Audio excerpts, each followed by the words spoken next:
Skills reaction.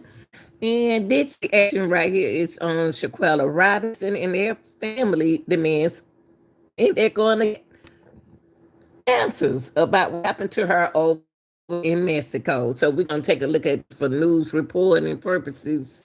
Okay, let's take a look at. Okay. And what their requests are. We were able to get a question into the White House press secretary today, so it is a good day. But there's ups and downs in the process of leaving a loved one, also having to put your shoulder to the plow to seek justice for that one, and then of course battling a lot of misinformation. But today was a good day.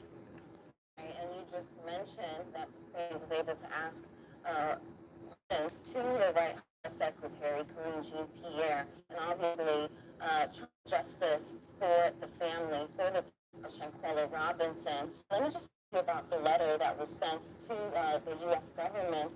Can you just tell us about that? The Secretary of State, Anthony Blinken, this week, essentially so that we can close the gap on the administration, saying that they're unaware of the case, they don't know what the ask is, and they don't know what's happening with it. So we gave them a synopsis of the case, as well as included some of the documents that were recovered during my fact-finding mission in Mexico from the Mexican authorities to demonstrate for the administration that, listen, Mexican authorities have advised their investigation is complete, and the ball is now in the U.S. authorities' court to do what's next. All right, now let's talk about some of the conflicting reports here. Now, initially, the people Shanquella was with said she died of alcohol poisoning, that the autopsy revealed she, in fact, died from fatal trauma to her neck and spine. And the letter also includes first-hand accounts from a worker at the villa in Cabo, Mexico. It says he was manipulated. Can you just tell us a little bit about that? Sure. The that were with Shanquella, they did in fact want to have a doctor to the villa. So one of the statements that are attached is one of the workers who actually identified the person who's in the video that's been circulating showing the attack on Shanquella Robinson, and then a second another employee at the villa that was talking about his interaction the rest of the travel mates. And I travel mates not lightly. Words are important, and I know there's a lot of things circulating about these individuals that she was traveling with being her friends. They were not her friends. She only knew one of the people that she was with. The other 5 were her travel mates. All right. Can you tell us exactly what the family would like the U.S. government to do here? The family's ask is something that is very simple. They're asking either that the individual who was named in the Mexican investigation as the aggressor to be extradited back to Mexico, or for U.S. authorities, U.S. law enforcement, to ask for concurrent jurisdiction with Mexico and take over the investigation and prosecute the responsible parties here in the United States. And do investigators know the whereabouts of the named suspect? Investigators in Mexico? Or just in general, even the family. Where is the suspect right now? Oh, all the travel mates who attended the trip are at large in America, just sleeping in their beds at night. They're not in custody anywhere. Wow. So people she was traveling with, Shanquella was traveling with, and allegedly parts in her death are just living their normal lives here in America. Tell us, how does they feel about it? I'm sure it's upsetting to them. Well, the family feels that this could be a case where justice delayed, justice denied. We're at about, like you said, 4 months, 135, 136 days out from this heinous act. And every day that passes, the evidence dissipates. Eyewitness testimony dissipates, physical evidence dissipates.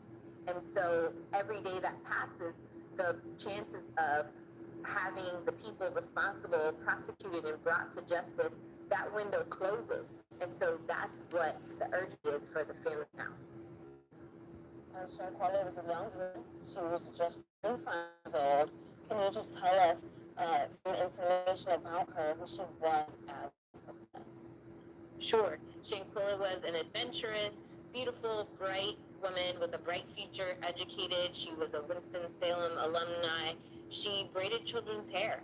And, she designed clothes. She had her own clothing line. She was an entrepreneur. And the trip was a trip that she took to kind of celebrate some of her recent achievements, to reward herself. And she liked traveling, very adventurous. So, Ram, what does the family hope for next? The family is hoping that there will be a high level of diplomatic intervention, that the Department of State will talk to Mexican authorities and prioritize the case. All right, do you have any final thoughts, any parties here regarding the case and investigation? Sure, what the family is asking for is nothing unreasonable or anything new. They understand that obviously it's a transnational criminal case and it requires a high level of diplomatic intervention. They're looking to, and we're looking at the Mexican kidnapping case that occurred, which is different substantively, but shows that U.S. law enforcement can absolutely coordinate with Mexican law enforcement very swiftly in a transnational criminal case. So they're asking for the United States government essentially keep that same energy in Shanquella Robinson's case. It's too much. It's the Mexico. In Mexico, it's the United States. Mexico waiting on them, waiting on the United States. So I don't know what's going on. They know they can't do that. They didn't commit a crime over here, so they already left. So I'm trying to find out how they're gonna extradite them back over there if they are already gone. So you got to. It's gonna be a win-lose situation, y'all. Should mention you are on this case along with your co-counsel, Benjamin Crump. Of course, many people here in the United States are familiar with that name. Okay. Y'all tell me what y'all think about this situation right here. I'll see y'all in the morning, and I want to tell y'all that when it's early in the morning like that, a.m. like that, I see the people name. I know the kids name in the reports that I'm doing. I know it's Rashim. I know it's Rashim. I may say Raheem because I used to teach a boy named Raheem. So I got Raheem and Rashim name and stuff, but I make mistake, okay? But trust me, when I do my research, when I do my content, I know what I'm talking about, okay? I'll see y'all in the morning in the AM 5:10 for y'all. And y'all have a good night, and we're gonna I hope they get some kind of justice. I don't know how they're gonna work this out. The United States gonna work this out because they did not commit a crime in the United States. When they left Mexico, they left Mexico. So y'all tell me in the comment what y'all think about the video, not about me, the video. All right. Y'all have a good night. I'm out.